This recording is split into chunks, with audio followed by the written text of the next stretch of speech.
Hey everyone, my name is Nick, and in this video I'm gonna be showing you how to use Ding promo codes in 2025. So let's get started.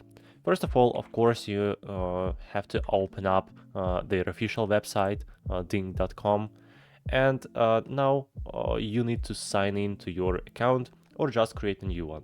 At the top right, you can find the sign in button, just click on it and continue with Google or with your phone number. So all you need to do to activate the promo code is to go to the product order page.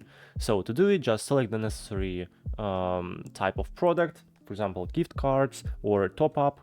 Select McDonald's, for example, and now let's click for the second option right here.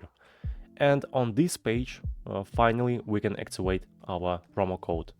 So all you need to do is just click on the add a promo code button and enter it right here.